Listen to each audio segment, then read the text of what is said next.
So to get us started, we are going to just start at the top of our list, and I'm going to bring up Mr. Gore, the amazing Mr. Gore, to talk about Joseph Nowak. And Mr. Karnstead, are you coming up too, or are you? Yeah, he's doing most of the talking. All right. It's a team of Gore and Karnstead.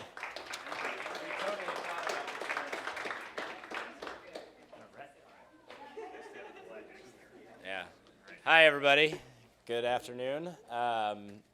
So Adam and I team teach two classes together, two of the kind of our four bands, the two what you would call maybe the lower or the more, the less advanced bands.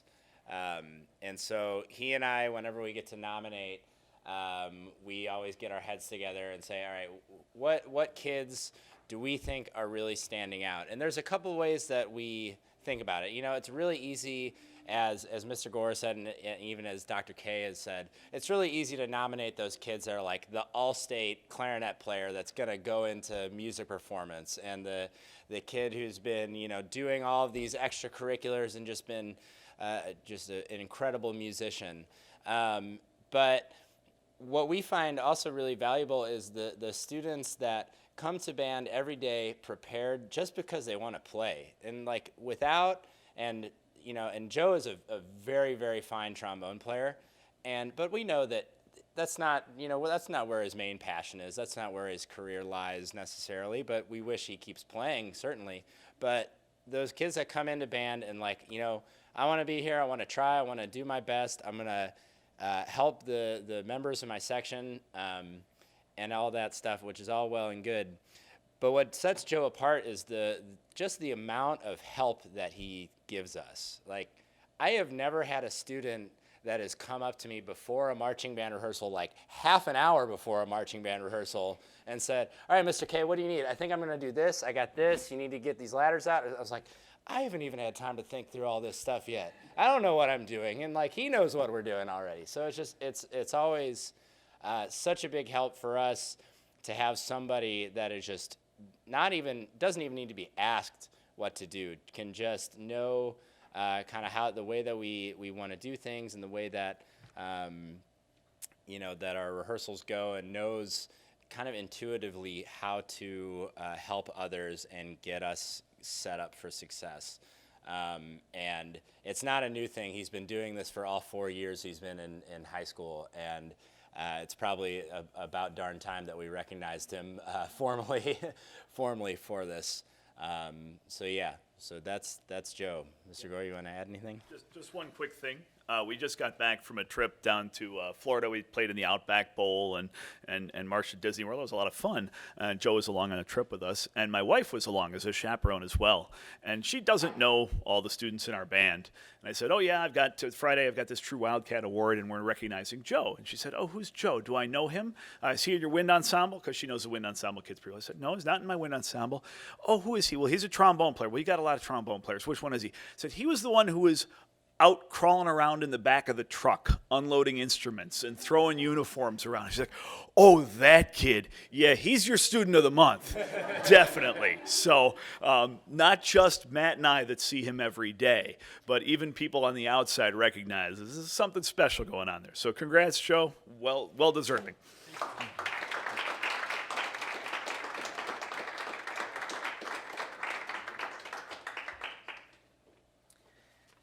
Joe, the principal's office is just down the hall, and everyone who works there will tell you that I need a lot of help. So please come find me after school. That's wonderful. Thank you. And I like to jump around, keep you guessing. So right now what I'm going to do is I'm going to bring up the amazing Miss Carl. And Miss Carl is going to talk about a student, Ryan Kruger. And unfortunately, Ryan couldn't be here today, but we still want to honor him. So come on up.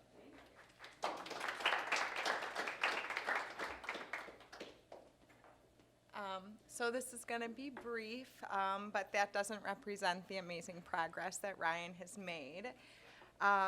Mrs. West and I have had the pleasure of working with Ryan for 3 years now, and Mrs. McHugh was able to work with Ryan this year. And so the three of us sort of came together and felt like he definitely deserved this award. Ryan has always been polite and hardworking. He's always been focused and goal-oriented. And this year as a senior, we've really seen resilience from him and working through a lot of challenges and utilizing a lot of the skills that he sort of, through the last 3 years prior to this year, kind of put in his toolbox. And it's just been a really neat thing to see, especially as a senior before he leaves and goes off to college. So this year he's also created some personal goals, which is important for all of us to do. And we've seen him really work towards those goals and achieve them as well and create new ones. So all we can ask for really with any of our kids is growth and not perfection. And Ryan has really demonstrated this, and so that's why we felt like he truly deserved this award, and we are so very proud of him.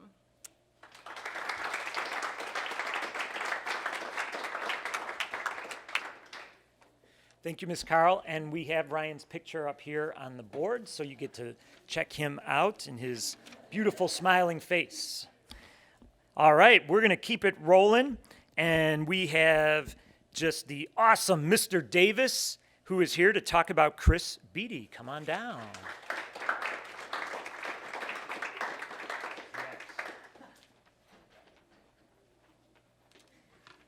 So as I was sitting down trying to figure out who to nominate for Student of the Month, I kind of went back through and looked at the beginning of the semester for advanced strength and conditioning classes, which I had Chris last semester, first period for. We kind of have the kids go through a survey kind of at the beginning of the year just as a way for us as teachers to kind of get to know them. And one of the things that stood out, I remember very vividly from seeing Chris's response, was at the end of that, like, is there anything else you want us to know about you? And he had put something kind of along the lines like, I'm not afraid to go to work. And a lot of times we kind of hear something along those lines, and maybe sometimes that always happens, and maybe sometimes it doesn't. But throughout the course of the semester, every day, without fail, first period, rain, snow, sleet, sun, feel like it, don't feel like it, whatever the external factors might be, Chris came to class and he went to work. In our advanced strength and conditioning class, you have a lot of freedom and I'll have a lot of time on your own to kind of go and complete your workouts at your own pace and go through your own workouts. And I never once had to worry about Chris when it came into class. And while he might not always be the most vocal leader, his work ethic in class also did definitely help set the tone for us and set the culture in our classroom and provide a great example for his peers as well. So in addition to all those wonderful reasons, I'm sure I'm probably leaving stuff out as well. That was why I nominated Chris for the True Wildcat Award this month. Congratulations, Chris.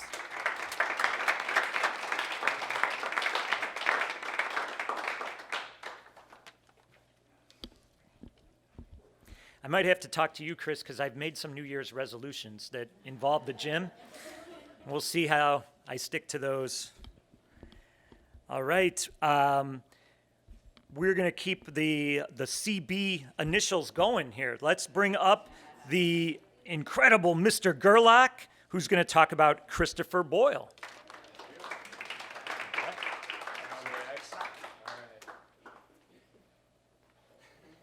All right, so I now have had the pleasure of having Chris first semester. I now have the pleasure of having him twice a day. I see him first period. He's in my graphics 2 class, and then I see him 7th period. He is in my woodworking 1 class. So I get to hang out with him twice per school day, which is awesome. That's my schedule also. I end my day technically 7th period also because I have prep 8th. So I really start my day and I end my day with Mr. Boyle. But anyways, first semester, Chris was in a class where maybe he could have gone down a different path with some of the kids that are in the class because they were a little bit rowdy. I had a student teacher that was in there, so I didn't really get to teach Chris as much as maybe I would have liked to. Oh, yep, he has Batman is the other instructor that we had first semester. The kids called him Batman, which was fun. So we all printed Batman shirts, which was even more fun. I love that, by the way.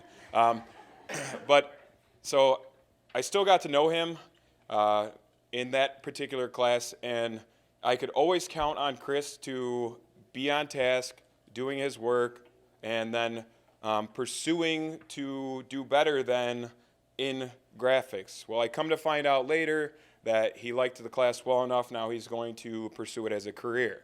So when he had the opportunity, Graphics 2 was actually full at the time at one point, and he was like asking like, hey, can I get in, can I get in, can I get in? I was like, and eventually spot opened up. He was able to, get into Graphics 2, and I now have the privilege of having him again. So it's been great having him in class. However, the point I want to make about him at this time is we had 8th grade orientation last night, which was amazing. I asked for volunteers for my graphics kids. Hey, can anybody come?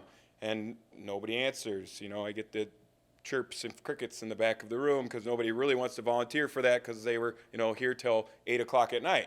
And so he's like, finally, like, when is it? I'm like, it's Thursday. I'll be there. Okay, and you could tell kind of he was hesitant. However, he was like, I'll make sure I'm there. Well, he then convinces one of his friends, because he was his ride home technically kind of, to come with him.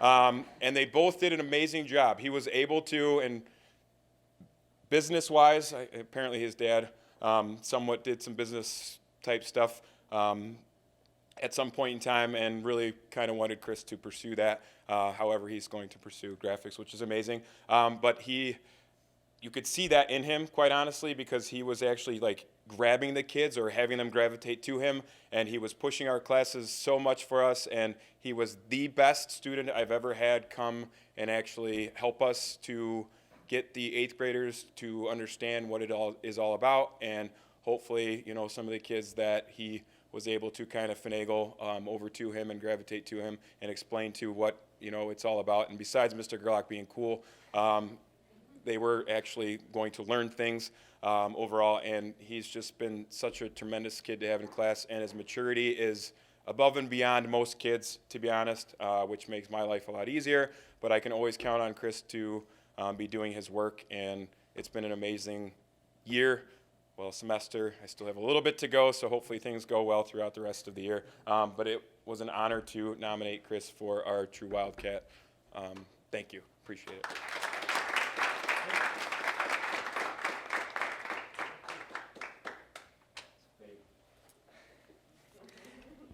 I was talking to Christopher before the program started, and I'm signed up for Graphics 1 and 2 next year, Mr. Gerlach, so he's done a good job recruiting me as well. Okay, we're going to stick with the B's of the last name here, so let's bring up the awesome Miss Angelos to talk about Emma Bloom.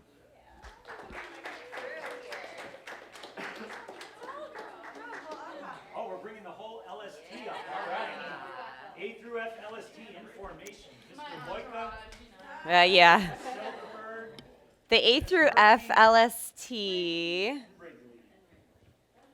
knows how hard it is to choose because we do have 150 or so seniors to choose from, and Emma was our first choice. Half of the students nominated today are from the A through F LST. There's certainly a dissertation in that. They talk about more attention at the front of lines with adults and teachers. I've actually read up on this.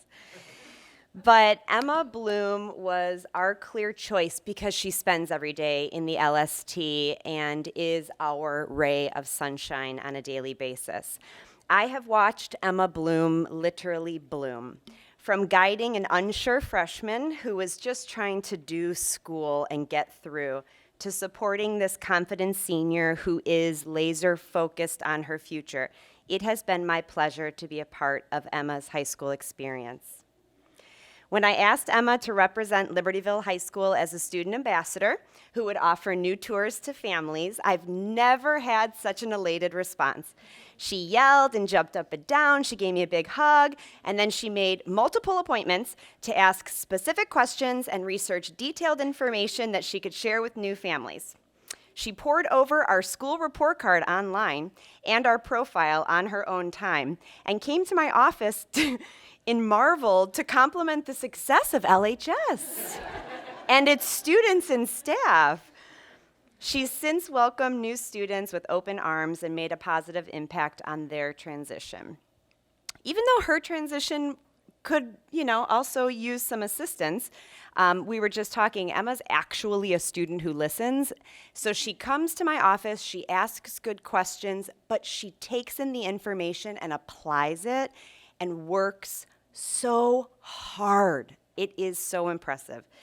That's just a tiny glimpse into who Emma is as a person. She is effusive and enthusiastic. She's thoughtful and thorough. She is grateful and gracious. I really like her as a person.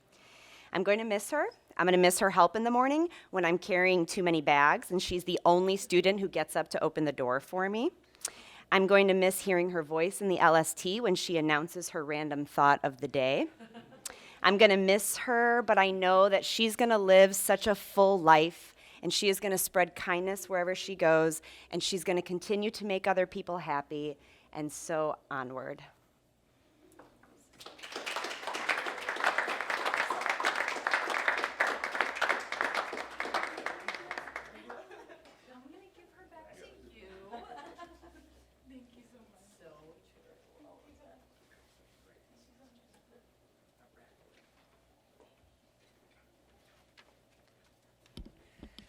This is pretty cool, Emma. We're going to employ you as a tour guide after you graduate. This is great.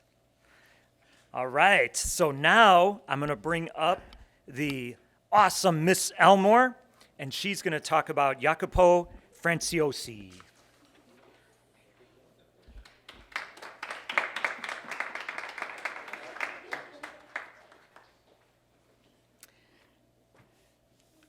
So Jacopo is currently taking his third computer science class with me.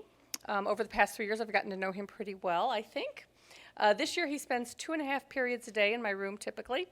So he's in my 5th period AP Computer Science A class, but he works in my room during his study hall and his lunch as well. Jac is incredibly hardworking and diligent. I see evidence of this every day. In my class, the one thing that sets Jacopo apart from his classmates is what we call deliberate practice. So he does this practice to improve his programming skills. Of course, he wants to get good grades and do well in my class, but he's really more interested in getting a deeper understanding of Java and computer science in general, and just learning for the sake of learning, not necessarily for the sake of grades. So clearly, Jacopo is a good student, but more importantly, Jac is a good person. Last month, we had our WISH projects, and second period classes, Adopt a Family, and as soon as we started it, Jac asked could he be part of our WISH project, even though he's not in my second period class. He baked for the bake sale. I think he enlisted Mom's help as well with the bake sale, but he also baked himself. He manned the table during the bake sale to sell baked goods at lunch. He ran one of the events at our game night, and he even stuck around afterwards to help clean up. It would have been really easy for him to sit back and let everyone else do the work because he's not actually even in the class after all. But he dove in and he helped out, and he was an enthusiastic participant in all of that. More and more, our world is being run by code. It's of vital importance that the people writing that code be not only technically competent, but that they also care about the impact their code will have on the world around us. It's students like Jacopo who give me hope for the future of our world.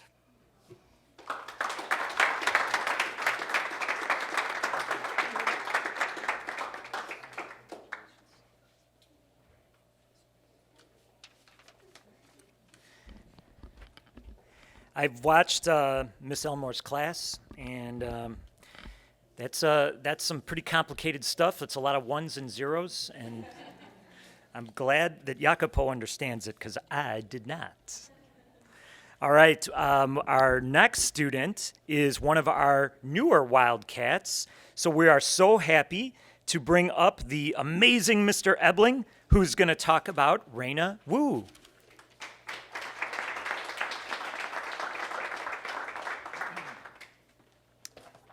All right, so at open house, Reyna's dad told me that she was new to the district, had just moved to Libertyville from New Jersey, and I was pretty surprised to hear that because from day one she was really confident and she was really willing to share with the class answers and everything. I knew that she did good work and that she liked to talk about books she was reading and that she read books pretty quickly.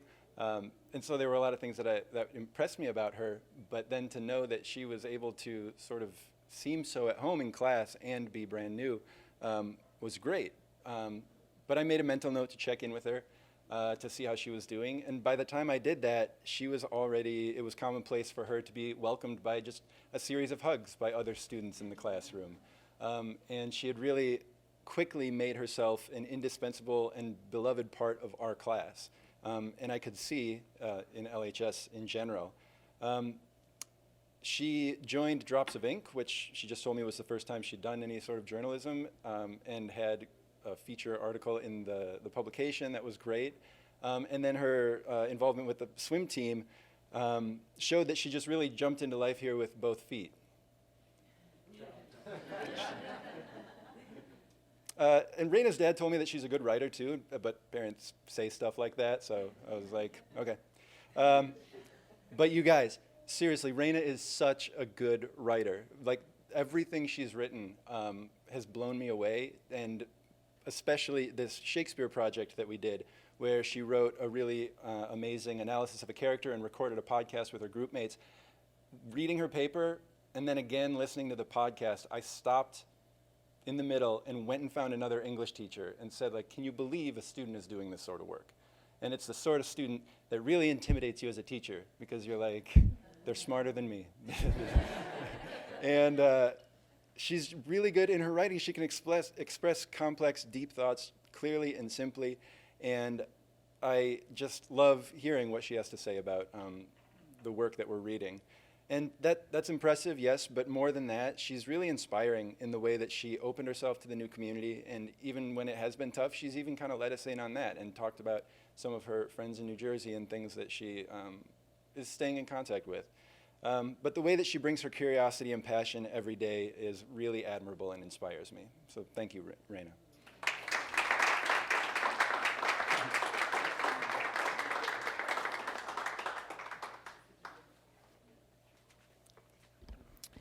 Well, I think when you see all of these extraordinary students, you understand why this is such an amazing high school. And students, you know, keeping with the literary theme, there's a very famous writer, Maya Angelou, and she said, you know, years from now, people seldom remember what you said, and they don't necessarily remember what you did, but they never, ever forget how you made them feel. And being a true Wildcat is your impact is you've made so many people in this building feel just really great about being at this high school. So I thank you for that.